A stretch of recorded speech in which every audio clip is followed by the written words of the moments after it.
friends. Welcome to Shelby Show. I am so excited that you're here. Let me know in the comments which channel you're tuning in from. How are you? How's the weather? I feel like some of us are like mid-winter and some of us are like summer. Like there's almost snow in between going on. I know I've got family in Texas and it's hot.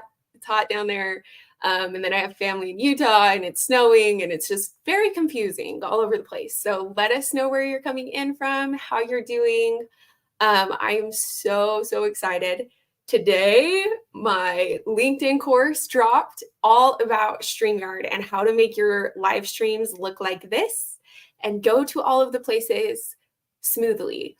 So I'm really excited about that course because it's not just like how to do the things, it's also things that have gone wrong for me in the past 4 years, things that I've put in my systems to make sure things are smooth. I have like emailing guests in there. I have what to do when your live stream fails or your internet fails. Very excited on all fronts about that course. It's on LinkedIn Learning. At the end of the stream, I have a QR code that will shoot you there, but please DM me if you are interested, and I will send it to you because I'm just so excited to be able to share that information with more people. So my business grew unexpectedly. I never wanted to be an entrepreneur. I never wanted to start my own business. And here I am, almost 4 years into it, and I'm finally taking myself seriously. I'm finally asking my friends for help, and nobody is greater at this whole conversation than my friend Ellen Michael, who is joining us today. She and I met in the comment section of Coffee with Kim. I know we got fellow Coffee with Kimmers here. Hi, James. Good to see you. I have my seeds started right here. He helps me with my garden. So me and Ellen Michael met in the comments of Coffee with Kim, and we commented and DM'd a couple times. And I was like, you know what? I want to meet you for coffee. Like, I'd love to see your actual real life face, even though we live very far away from each other. But we got on, and I confessed to her that I was, in fact, an entrepreneur and that I needed to start taking myself a little bit more seriously. And I told her I was just so overwhelmed by like the adulty real life paperwork portion of business. Like, I like to be the person who clocks in, clocks out, they pay my taxes, I get a nice tax return, whatever. And having to figure out that portion of it was really intimidating for me and still is. And so when she told me about this idea, I was like, will you please come live with me and tell the world about this idea? Because it is beautiful. It is clean. It is just, I'm just so excited for you to hear about it. So basically, I'm going to bring her on. She has been a freelancer for 8 years and a solopreneur for 4 years. And she's got a system we all need to copy. I promise you that. So hello, Ellen Michael. Hello. How are you? I'm so great. I'm so happy to be here and to be I am so sharing this happy with you're you. here. How is the weather where you're at? I didn't ask when So we met it earlier. is unseasonably warm today. It's supposed Good. to be in the mid 50s, and I'm in Washington State. I'm up in Western Washington on the Olympic Peninsula, actually. Oh, beautiful. I bet that is a beautiful. I've been to Washington State, but I don't think I've been in the western part of it, mostly in the eastern part of it. But I am so glad to hear that. And just tell us a little bit more about what you've been doing for the past 8 years, the past 4 years. I know even in the past like 6 months, you've had some exciting updates. So tell us a little bit more. Yeah, so let's see. I used to have a career in corporate sales and category management, which is data-driven sales. And so 8 years ago, my wife and I made the decision to leave the corporate world in order to start our own businesses. Scary. So scary, yeah, scary. But I've been a freelancer for 8 years, and typically what I do in that role is I do kind of what I did before in corporate. I support sales teams with their data needs. But the thing that really is made me consider myself a solopreneur is like after COVID, and everything kind of changed. It became a commitment to no, this is like a forever way This is of for working. real. Yeah, this is a real way of working. It's not just something I'm doing for the time being, but in order to keep our, hands on our career and it not be subject to the whims of the world, we Yeah. decided to really make the commitment, open up a business, like officially license the business and commit Yeah. to developing different ways. So So is that what you would call like your switch, was like actually licensing the business, putting that paperwork in? Is that what you like, the defining moment?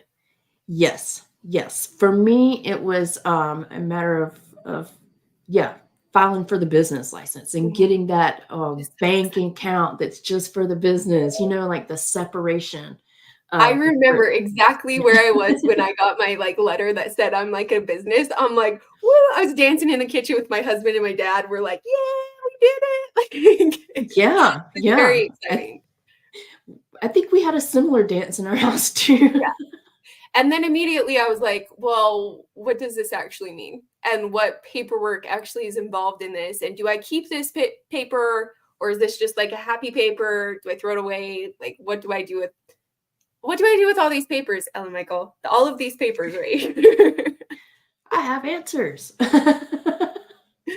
So one thing that I found almost immediately is that it was overwhelming to get all this information and not know what in the world to do with it, right? Yes. Yes. So, yeah, that is kind of what led me to the inspiration of developing my business in a box, the Soloship business in a Business box. in a box, y'all. Business in a Business box. in a box. She has an actual box and she showed it to me and she brought it for you. And so walk us through what is in the box.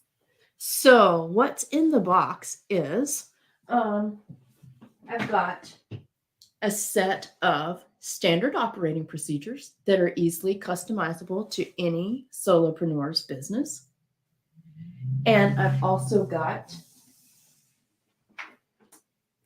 a book that keeps me on track. So, my active projects that are in process and moving me forward, my business development. I've got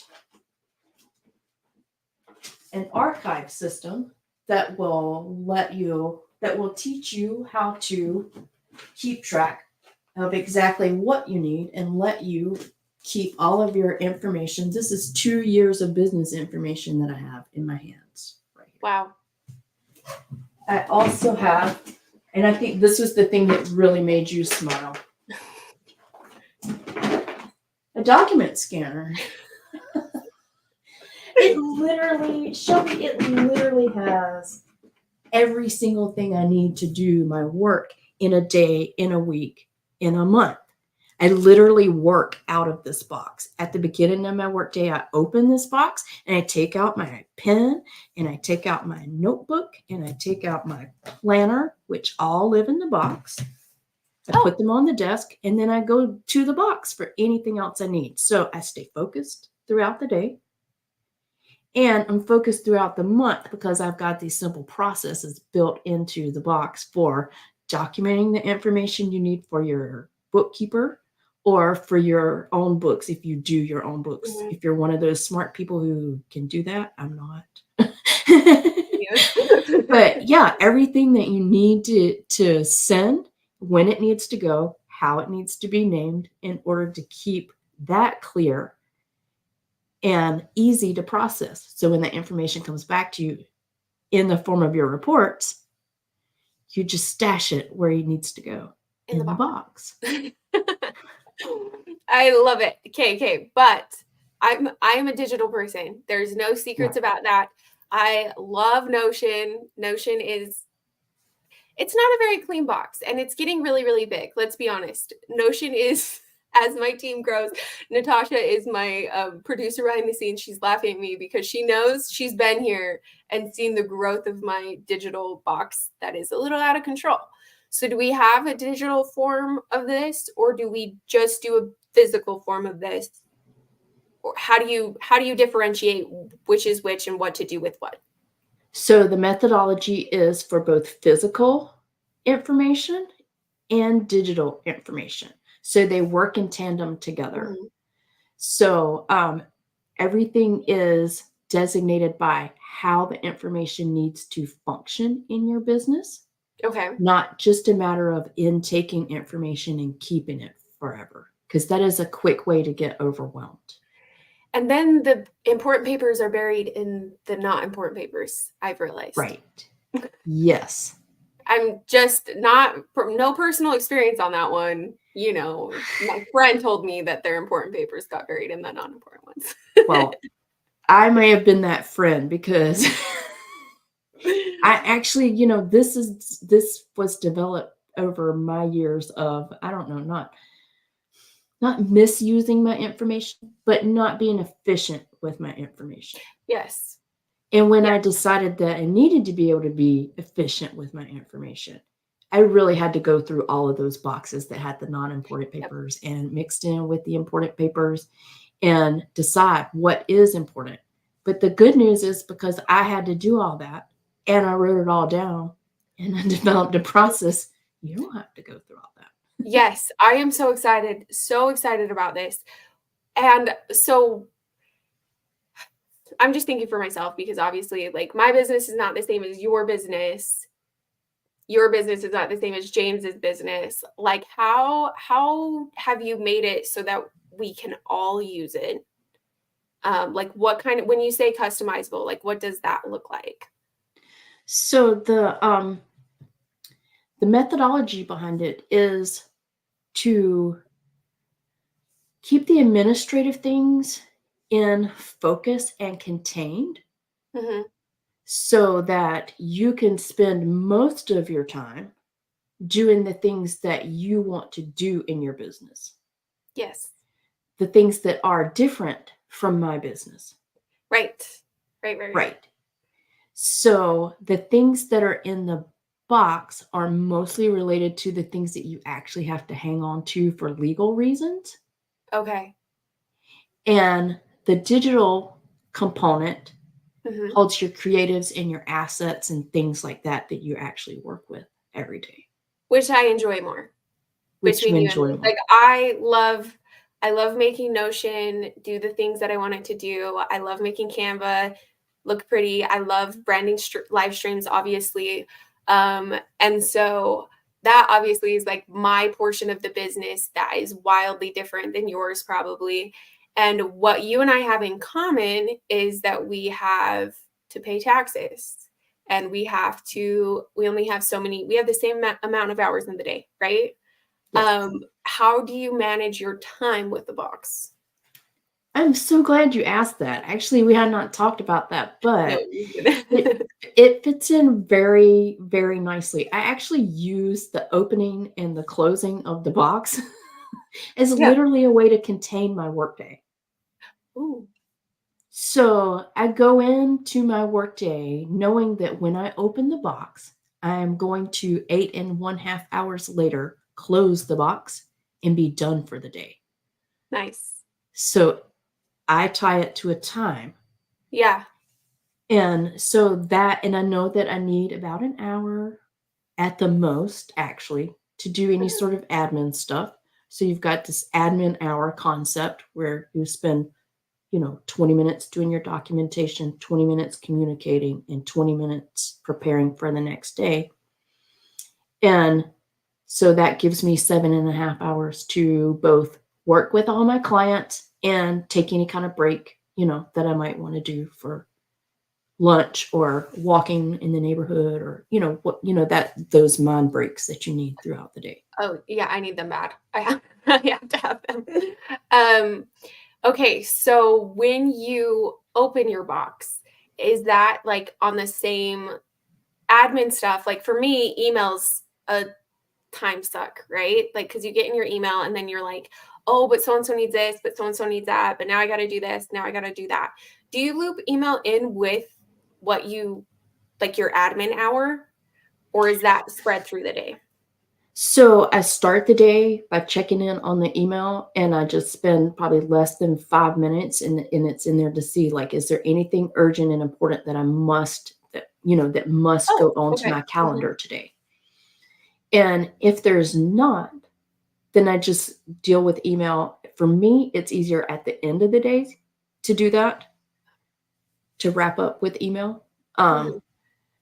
so I have my admin hour at the end of the day just because Oh, that helps interesting. me keep me on schedule. Because 'cause I'm like, "Okay, if I start at 6 AM, which is what time I start working, start 6 AM, that means at 2:30 I should be done if I'm going by my 8.5 hour rule, right?" Right, right. So then that means at 1:30, that's on my mind. I'm like, "I've got to get my admin hour." And Oh, then I'm yeah. very excited to wrap up my day because that's That always the closes end the of my box. day. Yeah, and then I'm Yeah. closing the box. Yeah. I would be very excited to actually physically close the box. Yep. I've always been I laugh, my dad, I helped him with his, computer once, and I got on there and he had, like, 17 tabs open. I'm pretty sure he hasn't restarted his computer in, like, 5 years. Like, I don't understand how you don't, like, literally close things for the day. So this idea of having, like, a system where, like, I can close it on my admin stuff is very I love this. Okay, will you talk to us about structuring your week? You barely mentioned it in when we were meeting for a light and sound check. But I'm curious, like, what does that mean? What does it look like? I am experimenting with something on my side that I'm excited about. Because I'll just tell you a little bit. I have always been like the secondary income in our home. And I've gotten to a really exciting place where I'm like 50-50, but still I'm very excited about it. And I've realized that now I've kind of had to give up the mom duties that used to be like such a integral part of me and my work and like how I worked. And I'm almost having to like claw them back, which is really funny because I never thought that I would want that. So I'm actually trying to structure my day, my week to where I have 2 days of the week where I'm mom duty, but I still have my computer. I'm calling it my kitchen table days. So it's like the tasks that I don't need my whole mind for. They're just like, quick things. I'm not writing anything, I'm not recording anything. And those are my kitchen table days. And I can be a part of breakfast and I can help the kids and go on walks and all of that fun stuff that I absolutely love about my whole entire like ecosystem that I'm trying to create for moms. Um, and so I'm curious how are you prioritizing your tasks? How are you structuring the week? What does that look like? So, I think like a lot of people, I have the dream, right? Right. That I'm going to be able to spend, I don't know, 12 hours a week, maybe. And it's going to deliver, I don't know, $500,000 of Right. income. Like, let's Yeah. just go with that math, okay? So Right. yeah, I've got that dream too. So um, I call it the a week that wins. Building a week Okay. that wins. Um, the first thing that you really have to do is get real about what all is on your calendar, your schedule, and then get real about how you can get most of it off unless you are in control of it. Okay, what do you mean? Explain a little bit more. So, like a lot of times we talked about moving from task switching and then losing focus Mhm. during task switching. Yes. Yeah. So, um, time blocking is a concept I know you've probably heard Oh, yeah. about. Mhm. And it's something that I started using, and then I found it needed to be accelerated a little bit. Okay. So I time block my heavy heavy activity days with Okay. clients and content creation, things of that Mhm. nature that takes a lot of my mind on Tuesday, Wednesday, and Thursday in Mhm. the middle of the week, leaving Mondays and Fridays for administrative things, business development, just like your fun, like what are you going to Learning. do next, right? Your Yes. Yes. learning. Yep. on Mondays and Fridays so that eventually,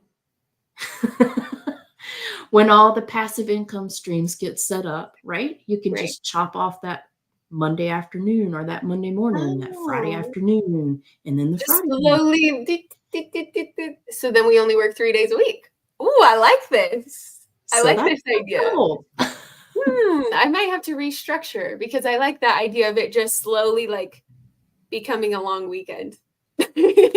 Yeah. So right now, luckily, I've got Fridays down to I have a fantastic accountability pod, that Yeah. I've been working with. So on Fridays, I meet with them at 11 my time, and that is the last thing, hopefully, as long as I've gotten everything else done in the week and my folders are clear, my items are checked off, Mhm. that's the last thing I do on Friday. So then that's Friday afternoon off every week. Yeah. 4 years into it, Friday afternoon off every week is pretty darn good, especially Yeah. since I didn't have to lose any income. So I'm still Right. maintaining right around and holding around the six figures on less hours That's by making awesome. better use of my time.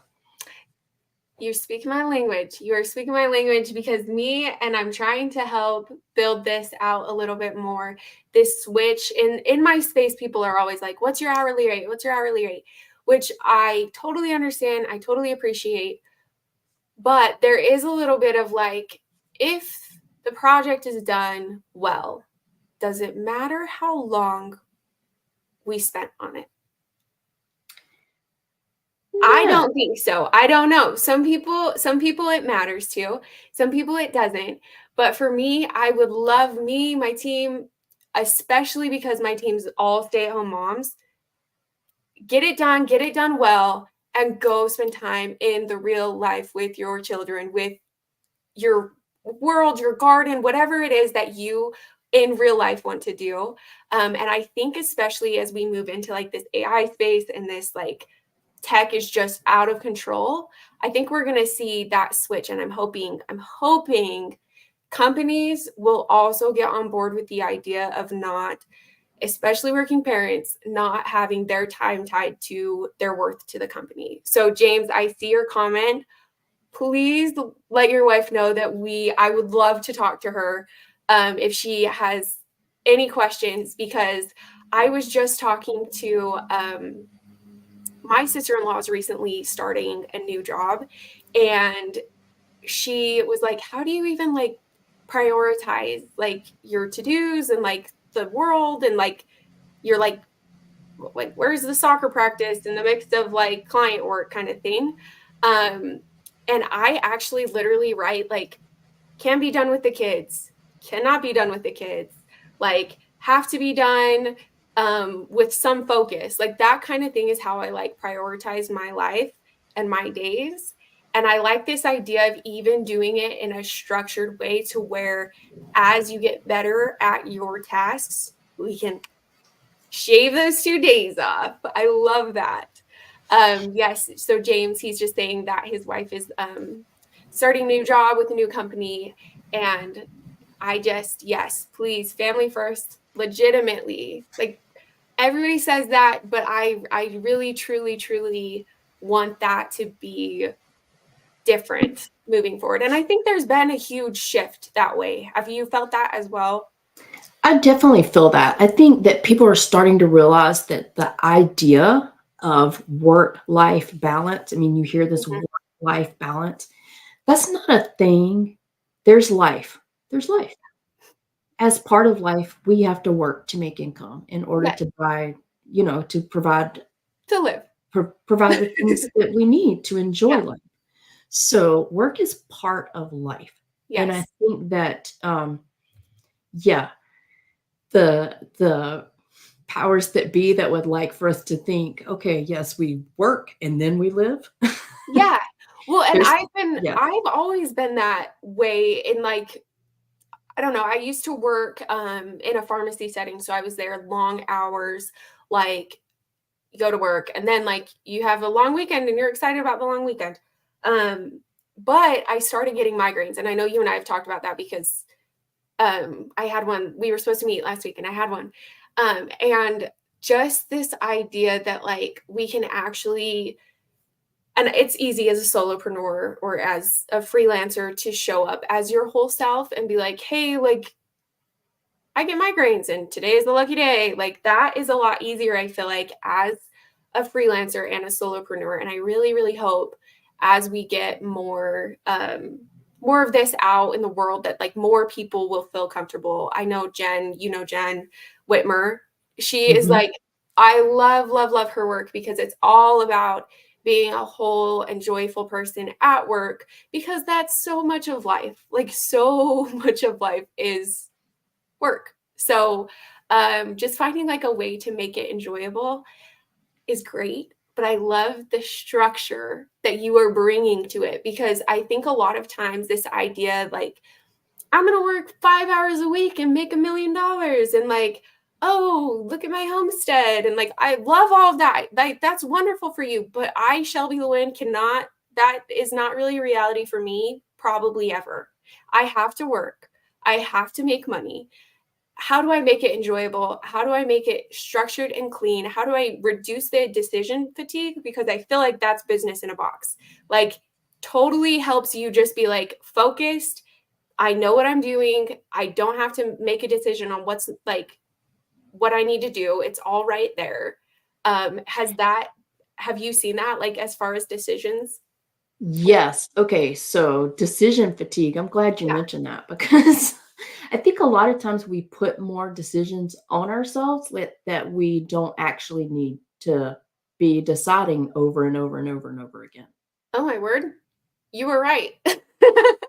So if you think about it, if you're a traditional employee, you don't get up every morning and decide whether or not you're going to go and still be a traditional employee. You might get up and go, Oh my God, I don't want gosh. to go to work today. Yeah. And you might even call out, Yeah. but you don't just wake up and decide, am I going to be an employee today or not? And you don't go into your job and think, oh, am I going to do these things that they've set forward for me or not? Yeah. So, as solopreneurs, we have to commit and then stay committed. Yeah. Realize that the decision is already made. You already Ooh. made the decision when you committed to being a solopreneur. No So take now, backsies. We're going no take forward. backsies. So, I mean, you can always change your mind. Like if you Yeah. have a strategic revision, that's a different thing. Right. But I think for me, I found myself in the trap of at first when I considered myself just a freelancer and I was Mhm. just working for myself and not consider myself a solopreneur. It's Mhm. like, am I going to get up and do I really feel like doing prospecting today? Right. Or would I rather just sleep in? Which, there are days, and everybody needs Yeah. their days. But yeah, to having the structure to know that you don't have to keep making the decision over and over because you've already made it and you just need to know how to keep your traction Yeah. going. Yeah. That has been a game changer for me. I love that because I know freedom for me, one of my huge values, I guess, for my business, for myself, freedom. Like I want my people to be free. I want to be free. Like if you need to take the day off, great. If you don't, great, whatever. But I've noticed in that freedom can come chaos. And if you don't have that structure, you're going to overwhelm yourself. You're going to have one day where you're like on cloud nine. You're going to have one day where you're in the pits. Like, and like just having that decision already made that we're showing up for work today. We know what we have to get done. Once it's done, I can go. Or that as I'm working, I can take breaks as needed, but these things still need to be done, whatever it is.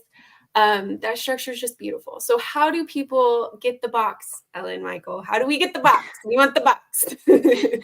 So, right now I'm in like this pre-launch stage of Mhm. sharing this idea with the world. So, Very exciting. at And this thank you point, for sharing it. Thank you. this is the first place I've taken it. You're the Ah, first person I've shared it yay! with. It's not like, a friend here Yeah. just helping me. Yeah. Um, so yeah, right now you can email me at launch@soloship.net Okay. because this is or you can find my business page on the great FB.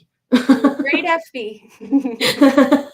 um, and I will send you an email within the next week of links to all the items that are in the box and the opportunity to get the standard operating procedures, the SOPs that in the implementation files to put it into work. To create the box. To create the box.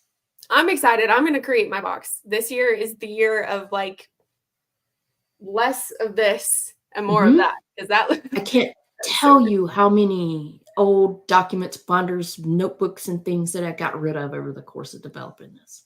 I love it. And I think my husband will like it too, because I know my piles irritate him a little bit. Well, you know, in bonus, how easy is it to take a working vacation when everything you need every single day is right in that box, and all you do is close your laptop and grab your power cord, go.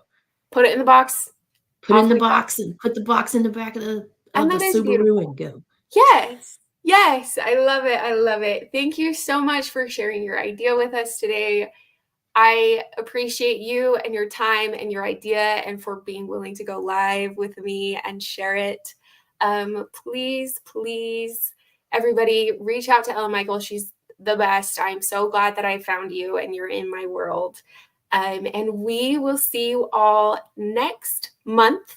I am going to be solo next month talking about live streaming and how to make the things do the things. So look for that in March, and thank you all for being here. Bye.